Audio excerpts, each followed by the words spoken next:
Well, welcome to Coach's Corner. I'm Perry Williams, and alongside me, no stranger to high school basketball, Pete Smith, coach of Guerin Catholic. Welcome, Coach. Hey, thanks. Happy New Year. Happy New Year to you, and the New Year has been good to you so far.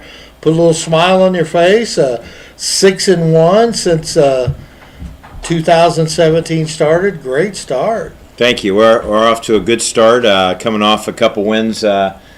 This past the last two games. Had one setback against Brebeuf, which was a tough one in the conference, but won a good conference game at Roncalli too. So a lot of good things happening right now. We just have to take care of the basketball and get good shots up. But as we head into the big lapel game on Thursday night, I like how we're playing. Pete, let's talk about the game last night. We'll go into some of the other games, earlier games, but let's talk a little bit about the Cecina game because you guys. I watched the start of it and I thought, oh my gosh, this is gonna be a big time score here. He may get into the hundreds there, and you actually ended up scoring 82 points, which is not a normal game for Guerin Catholic. We had 29 at the end of the first quarter. For those that haven't heard, we led 22-0, and we're talking about a Cecina team that was 12-5 coming in. That took the city champs to last couple of plays of possessions of the game. Very good athletic team, but we jumped off to a great start. They were cold to start out with, and we took advantage of it.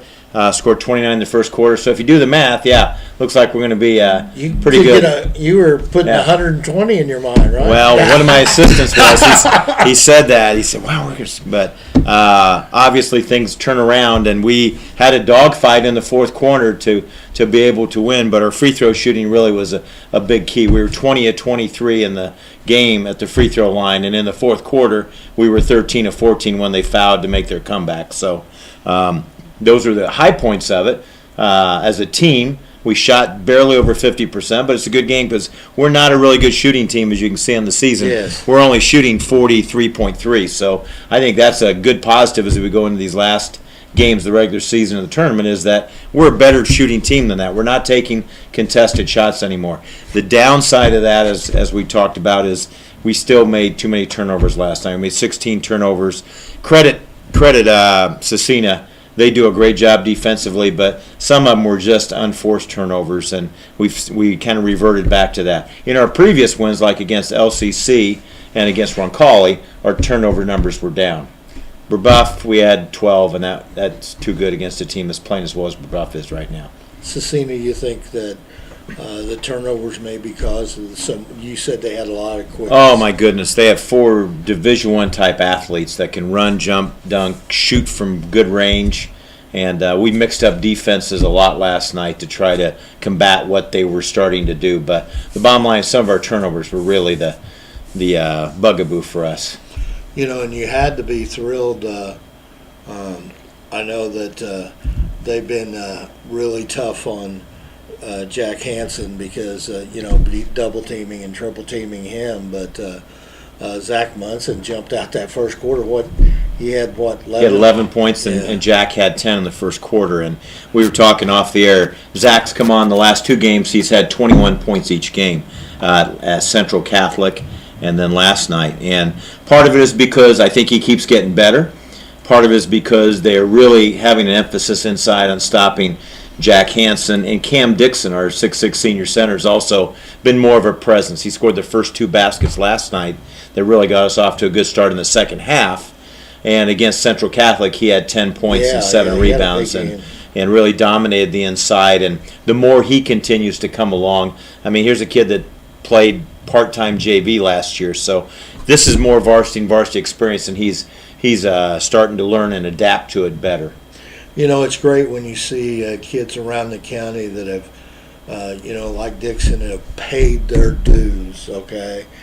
And stuck with program and kept working hard and in the gym and in the weight room to get better. Well, coming off a knee injury, where he missed a lot of the preseason his junior year, and even this year, it's been sore at times. Yeah. So back-to-back games are really tough on him because it just wears on him. I mean, he's healed, but he's not fully healed yet. It's just going to be down the road a little bit. So Yeah, and especially with those, when you have knee injuries like that, that's kind of a lonely time because you really have to self-motivate yourself to make sure you work out and do those things when you're not. And I think Cam would admit he's not sometimes a self-motivator. So yelling and running usually helps Cam get motivated. he would react to that. That helps a lot of people, doesn't it? Yeah. Well, I have to. I watched Matthew Godfrey last night, and he fits much better at that. He's showing some pretty good at that point guard. I know His that's decision not making. Yeah, that's not where he was planning on playing this season. So no, not as much as he has. But again, he did a great job last night. Had 12 points and 7 assists. Some of the turnovers he gets credited for aren't always his fault. Sometimes guys not setting up their cuts well. He knows that he's getting close to a 5-second count, so he's got to make that pass. But he's doing a really good job, and came off a good game last night. Our 2 sophomore guards have been rotating a lot. Kean Sills hit the game winner at Lafayette for us to win, and Luke Godfrey, Matthew's sophomore brother, they've both been playing a lot at the 2-guard spot. Some teams, because of defensive matchups, we play them both at the same time and rotate Cam out. Will Morris is getting more minutes off the bench. He was the star of the university game when he hit the 3-pointer that sent it into overtime, and he's getting more minutes. Joey Weiss is filling in admirably when Jack or Zach or Cam needs a break. Then we've got another great senior captain, Andrew Sharp, that hasn't seen the floor as much as he'd like to, I know, but is doing a wonderful job in practice and being a good leader. Well, that's great, Coach. And the amazing thing about it is you got 5 games left. We're almost here at sectional time. I'm a big believer. I looked at some of the schedules that we're getting ready to scout this month of February, and some of these teams still have 7, 8, and 9 games left. I always try to schedule for one. If we have a bad winter, we got dates open to reschedule because I hate missing a game that we don't have a date to make it up. We just can't play it this year. I just don't like that. 2, I don't like playing a lot of games in February because I think the time off's good. So we kind of, as you said, we have 5 games left. We're playing tomorrow night, February 2nd. One of my favorite holidays, Groundhog Day, by the way. We play LaPel at home. And then next week we play a rare Monday night game at Heritage Christian, who will come into our conference next year. Friday the 10th, we host Franklin Central. Should be a great game for us that night. Then 17th, we go to Pendleton Heights, who we've had very good success the last couple years, so I'm sure that Mr. Albers and the boys, Mr. Windlam, will be ready to go. And then we'll finish the season. We always play senior night on Tuesday. Some coaches like to finish on the Friday before the sectional. I like to try to start and finish the season on a Tuesday. With Anderson at home, who's played everybody tough this year. And then we head into the sectional play at Carmel the next week. So I like how we're finishing up. We just have to take care of the basketball better, make a little bit better decisions. They're playing hard, though. They're not tired, and I think we'll get some rest here in February as long as we don't get snowed out, which right now this weather is unbelievable. Oh, we've had a great winter. One of the things, by doing your schedule like this, it kind of helps you rest those players a little bit. I mean, I know you're practicing every day, but they aren't in that grind. We taper. We start in February. We don't go past 5:30. We usually start between 3:45 and 4 o'clock, depending on if we have a strength workout on Tuesday and Thursdays. We do before practice, so we cut practices down about a half hour. A little bit more shooting, free throw shooting, and we'll take a day off if we've got a 4-day week before we play on a Friday, like we do against Franklin Central. Against Pendleton Heights. We'll take a day off. Plus, it's Valentine's Day, and I know my wife wants to do something on Valentine's Day, Absolutely. So we'll take that Tuesday off after they lift. The one thing about it is, with LaPel coming up here, Jimmy Howe is one of the best in the business. And coaching, so tremendous competitor, great colleague. Yeah. We've played him. This will be our 9th time we played him since we've opened up the school, and knock on wood, we're 5-3 right now against him. I've had some great games against him, and there's no one on our schedule I respect more than Jimmy Howe than we coach. I respect a lot of coaches, and he is by far at the top of the list. Top of that list. Yeah, he's done a great job. His son JR is doing a really nice job getting the Western Boone program kind of turned around or in the right direction. They had a big win at Hamilton Heights 2 weeks ago, and that was a huge win for JR. So real proud of him also. Yeah, that's good. That's good. Coach, talking a little bit, we got sectional coming up here and everything, but did you ever imagine 10 years ago when you started the Guerin program, okay, you started out, single A? Is that what you The first year we played was 2006, 2007 when we didn't have seniors. We played in the state tournament in the 2A at Triton Central. Lost in the finals to Park Tudor by 2 without any seniors that year. And then the next year we got transferred up to the Tipton sectional, and we faced some really good Tipton teams. Oh, yeah, that's a good basketball. Yeah, with Elston and the 7-footer they had and the Rich kid. They were really, really good, and lucky enough to win one of those before we went up to 3A. Because, at Guerin Catholic, even as you move through up the rank from 2A to 3A and now into 4A, you've won pretty close to 70% of your games, right around 69. Did you ever dream when you started that program with no seniors and getting going that Guerin Catholic and that program would grow like it has? No way possible you could ever dream that. Just really proud of the kids we've had. I mean, the families that have come there for the right reason, the education and the faith base, and then also played basketball. So, that was a goal, but my gosh. Oh, yeah. Not in 6 years. I mean, 6 years later, we're state champions in the 3A, and just been very lucky. I mean, very blessed and lucky. Great families and kids. Well, a question I had to ask you, since you're so in tune to high school basketball, I know that it's always a talk, always comes up about, the sectional blind draw and all that. And there's conversations, as there are many years, about, should we play one-class basketball, which I think's probably doesn't have the momentum that it used to have. And then now they're talking about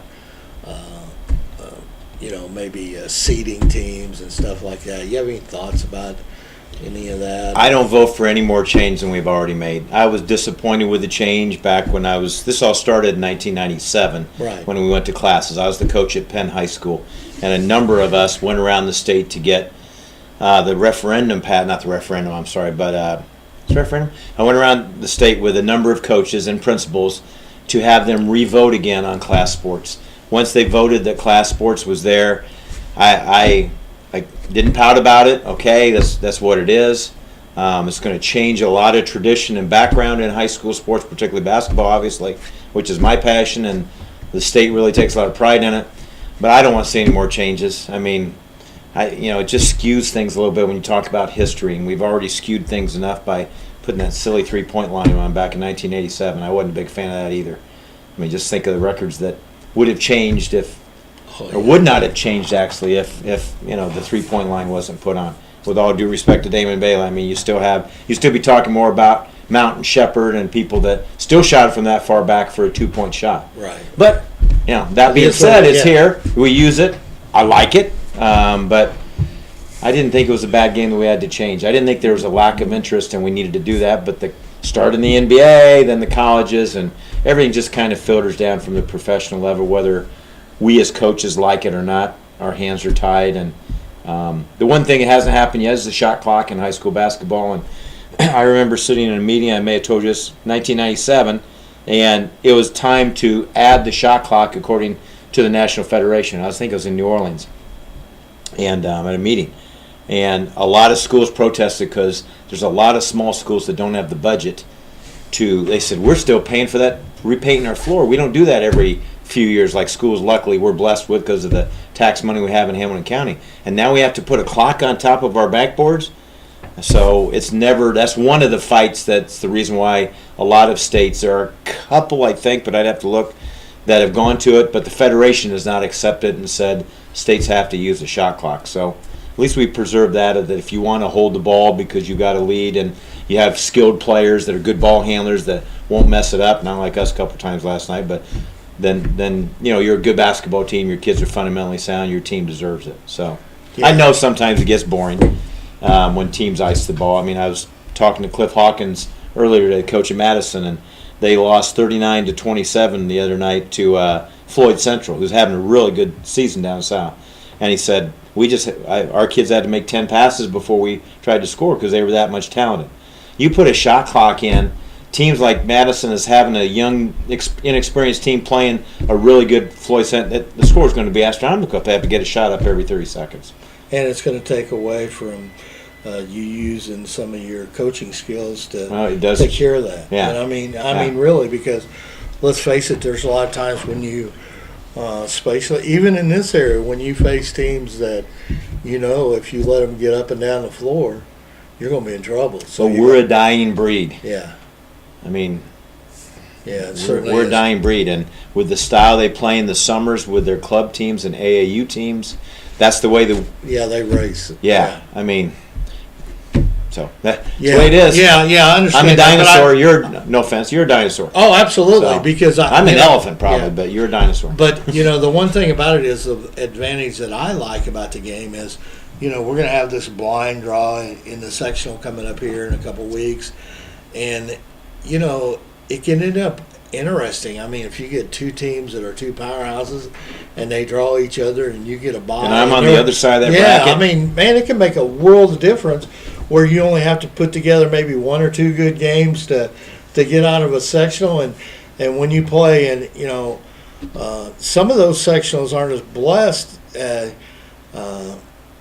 as we are sometimes because we have a lot of talented basketball teams in this county. And sometimes that we have two or three teams that, if they could get out of their sectional, they could go a long way. Right, we're very blessed where we're at. We've got some tremendous facilities in the Indianapolis area. We've got some tremendous trainers and kids that really want to get more than what the high school coach can offer because of gym time and so forth. Right. They go to training sessions. We've got tremendous trainers in the area, and so we've got pretty good players. Yeah. If you can just coach them and get them to do what you want to do, a lot of times that helps a lot. But we've been on both sides of that, Perry. There's been some years where we've drawn the bye and just had to win a Friday game to get in that championship, and some years we've had to play Mount Vernon, Chittard, and some of those when we were in the 3A. And this year the bye is a key in our sectional again with 7 teams. Oh, absolutely. So you just hope that ping pong ball comes out and it's always fun. I think it's fun when Bobby pulls those out. It's pretty exciting, When the commissioner pulls those out, he looks so happy doing it too. You just, but all joking aside, I mean, I think you really open up a real tough situation if you try to seed them. Do you go in the Sagarin ratings? Well, then you then I'm not going to say specific names, but then some teams that are really heavily scheduled that have only won like 3 or 4 games are maybe ahead of us that have won 12 games because they play in a league where all their teams are 4A schools. And, we do play some 2As and 3As and 1As in Central Catholic. They're pretty good in their class. I mean, Cecina was number 7. LCC was number 3, I think, or number 1. We played number 1 when we played them. But, the Sagarin ratings kind of changed that a little bit. And I don't think you can go on Sagarin ratings. I know they go on RPIs in college and things like that, but high schools are just a little bit different. Absolutely. I mean, you still only need 5 guys. There's no shot clocks. There's not tons of scholarships, like the NCAA has. So when they're figuring that stuff, but I don't know. I hope we continue to do let's not make any more changes. Yeah, I agree. I thought that's the way you would think. Yeah, younger kids though don't remember the old days, so that's true. We can't go back to our the old generation days. Now. This younger, they don't. Right. Basically, don't even remember. No, but let's not change it. Yeah. Let's just kind of keep building on it. Class basketball has not hurt the attendance as much as all the other things that's going on. All the other sports, and and the kids getting ready for their spring sports already in the winter. And my gosh, we have 4 CYO teams that we've talked about in other shows. They practice on Friday nights when we're playing. Yeah. I mean, it's like because that's the only time they can get a gym space. So, when I was a kid, I grew up and watched every game I could in Rochester. Every Friday night, that was the only thing we did. Now these kids are on AAU teams or CYO teams. Well, their practice time's from 5:45 to 7:15, and they're not going to come to the high school games. So unless we have a CYO night or unless their brothers are playing. And I get it. I mean, that's just how things have changed. Yeah, because, the one thing, what you were talking about, my grandson, because of the scheduling of the gymnasium, their time is Friday night to practice. Yeah.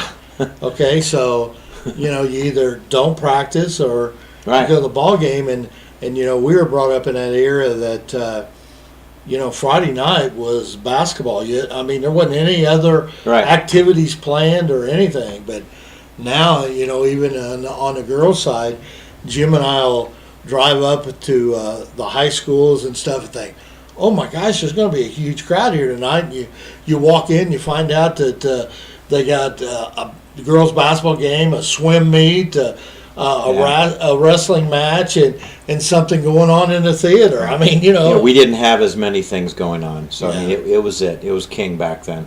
Yeah, but I liked it back then better. Yeah, me too. But like you said, Yeah. we're old Elephant, school. dinosaur. Yeah.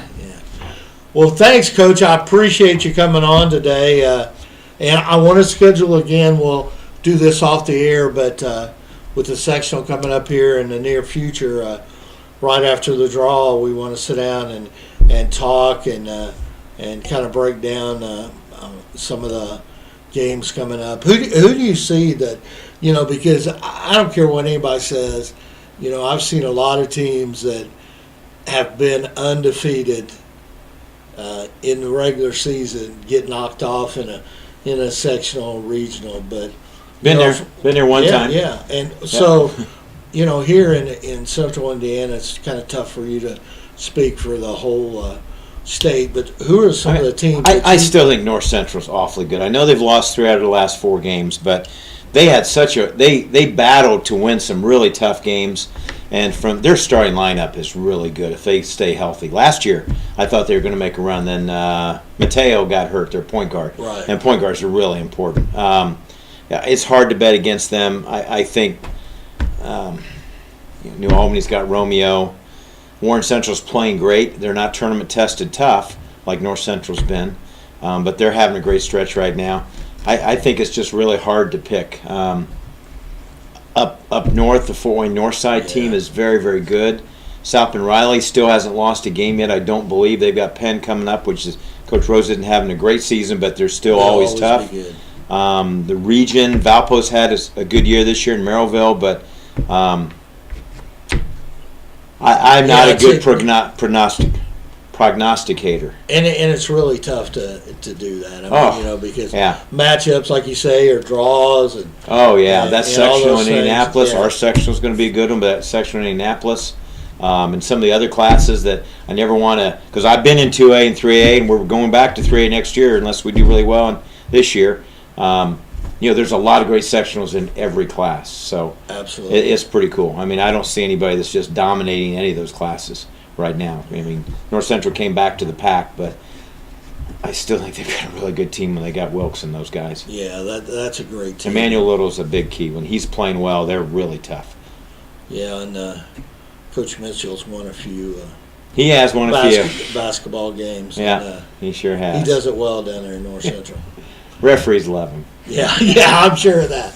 Well, Coach, thanks a lot for coming by and talking to us, and best of luck. And I know you're excited about this week game on Thursday with your good friend Jimmy House, so that'll be a great one. So good luck in here in the rest of the season. Thank you. Thank you. I appreciate it. Appreciate it, Coach.